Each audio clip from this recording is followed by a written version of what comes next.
Você já parou para pensar? O que nos tornou humanos? A revolução invisível que mudou tudo. Você está aqui, agora, lendo símbolos abstratos numa tela de vidro que cabe na sua mão. Seu cérebro transforma esses rabiscos em significado em milissegundos. Parece simples, parece normal, mas não é. Nenhum outro ser vivo neste planeta consegue fazer isso. Nenhum. E a pergunta que poucos param para fazer é: por que nós conseguimos? Pense no chimpanzé. Geneticamente, ele é 98,7% igual a você. Compartilhamos os mesmos ancestrais há apenas 6 milhões de anos. Um piscar de olhos na escala do universo. Mas o chimpanzé não construiu cidades, não escreveu leis, não mandou foguetes ao espaço, não criou música, religião ou matemática. Nós sim. Algo aconteceu com a nossa linhagem. Algo profundo, silencioso e absolutamente extraordinário.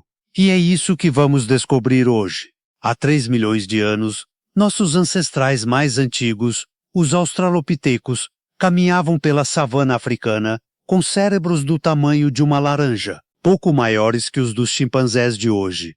Eles usavam ferramentas rudimentares, pedras lascadas, mas nada que os distinguisse dramaticamente dos outros animais ao redor. Então veio o fogo. Ninguém sabe exatamente quando os humanos aprenderam a controlar o fogo.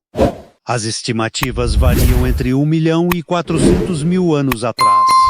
Mas os efeitos foram revolucionários. Cozinhar alimentos quebra as fibras da carne e dos vegetais, liberando muito mais calorias com muito menos esforço digestivo. O intestino encolheu, e toda a energia que antes ia para a digestão foi redirecionada para um lugar: o cérebro. Em apenas 1 milhão de anos, um período curtíssimo em termos evolutivos, o cérebro humano triplicou de tamanho. De 400 gramas para mais de 1.300 gramas. Isso tem um custo enorme. O cérebro humano adulto consome 20% de toda a energia do corpo, mesmo em repouso. Somos a espécie mais cara de se manter viva que já existiu. Mas valeu cada caloria. Com um cérebro maior vieram memória mais sofisticada, planejamento de longo prazo, resolução de problemas complexos. Nossos ancestrais começaram a fabricar ferramentas mais refinadas, a coordenar caçadas em grupo, a usar o ambiente de formas que nenhum outro animal havia tentado, mas um cérebro grande por si só não explica tudo.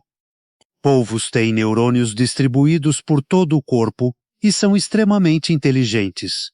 Corvos resolvem quebra-cabeças complexos. Elefantes têm cérebros maiores que os nossos. E nenhum deles construiu uma civilização. O que nos separou foi a linguagem. Não qualquer linguagem, linguagem simbólica e abstrata.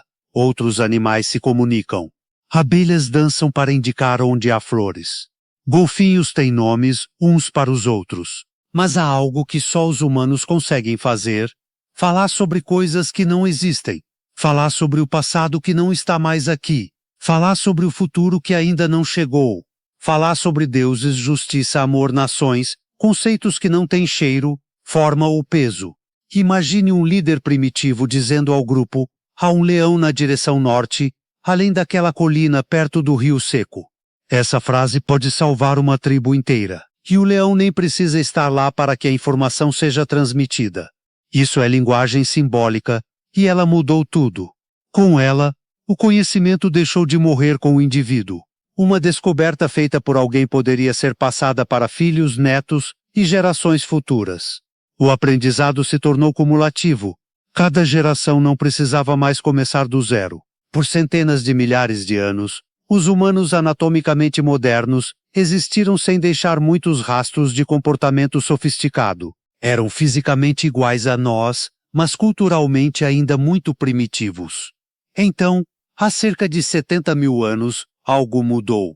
Os cientistas chamam de revolução cognitiva, e até hoje não há consenso sobre o que a desencadeou. Possivelmente uma mutação genética que reorganizou as conexões internas do cérebro. Talvez uma mudança climática que criou pressão evolutiva intensa. O que sabemos é o resultado. De repente, os registros arqueológicos explodem. Pinturas rupestres aparecem nas cavernas da Europa e da Indonésia. Instrumentos musicais surgem. Objetos decorativos, colares de conchas, estatuetas esculpidas, ferramentas muito mais sofisticadas e especializadas. E pela primeira vez, há evidências claras de rituais funerários, humanos enterrando seus mortos com flores e objetos pessoais. Isso é extraordinário. Significa que esses humanos pensavam no além, tinham noção de passado e futuro, planejavam, simbolizavam, criavam significado onde não havia nada de concreto. Os arqueólogos chamam esse período de grande salto para a modernidade comportamental. E foi nesse momento que os Homo sapiens começaram a se expandir pelo mundo, substituindo todas as outras espécies humanas que ainda existiam, os neandertais, os denisovanos, o Homo erectus. Em poucos milhares de anos, apenas nós restamos, mas ainda falta a peça mais importante do quebra-cabeça. Porque cérebros grandes, linguagem e criatividade ainda não explicam como chegamos a civilizações de bilhões de pessoas. Abelhas cooperam, lobos caçam em matilha, chimpanzés formam alianças. Mas esses grupos têm um limite natural de tamanho, geralmente algumas dezenas de indivíduos que se conhecem pessoalmente. Humanos fazem algo radicalmente diferente. Cooperamos com completos desconhecidos, em escala massiva. E fazemos isso graças a uma habilidade única: acreditar em ficções coletivas. Dinheiro é uma ficção. Uma nota de R$ 100 não tem valor intrínseco nenhum. É papel. Mas bilhões de pessoas acreditam que ele vale algo. E por isso, ele vale. Nações são ficções. As fronteiras do Brasil não existem na natureza. São linhas imaginárias que existem porque todos concordamos que existem. Religiões, leis, empresas, direitos humanos, tudo isso são histórias que inventamos e nas quais coletivamente acreditamos. E essa capacidade de criar e compartilhar ficções coletivas é o que permitiu que grupos de humanos cooperassem em escala impossível para qualquer outro animal. Primeiro aldeias de centenas, depois cidades de milhares, depois impérios de milhões. Hoje uma civilização global de 8 bilhões de pessoas, todos conectados por histórias compartilhadas sobre valor, identidade e regras de convivência. Nenhum chimpanzé jamais construiu uma pirâmide. Não porque lhe faltasse força ou inteligência, mas porque nenhum chimpanzé consegue convencer outros chimpanzés a trabalhar por uma recompensa futura abstrata chamada paraíso ou legado histórico. Por 60 mil anos após a Revolução Cognitiva, o progresso humano foi lento. Gerações viviam e morriam usando praticamente as mesmas ferramentas que seus avós. A mudança existia, mas em ritmo glacial. Depois veio a agricultura. Há 12 mil anos no Oriente Médio, humanos começaram a cultivar plantas e domesticar animais deliberadamente. Isso parece simples, mas foi uma transformação total. Pela primeira vez, era possível produzir mais comida do que o necessário para sobreviver. E esse excedente mudou tudo. Com excedente alimentar, nem todos precisavam caçar e coletar. Alguns podiam se especializar em construção, em cerâmica, em metalurgia, em astronomia. As primeiras cidades surgiram. A escrita foi inventada para registrar transações comerciais. O conhecimento começou a se acumular em bibliotecas. Cada avanço acelerou o próximo. A escrita permitiu transmitir conhecimento com muito mais fidelidade. A imprensa, inventada há 500 anos, multiplicou esse conhecimento bilhões de vezes. A revolução científica nos deu método para gerar conhecimento confiável e verificável. A revolução industrial nos deu energia para transformar o mundo físico em escala industrial. E então, há apenas 70 anos, vieram os computadores. Há 30 anos, a internet.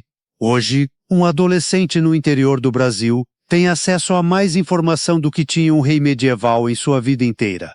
A curva do progresso humano não é uma linha reta, é uma explosão exponencial.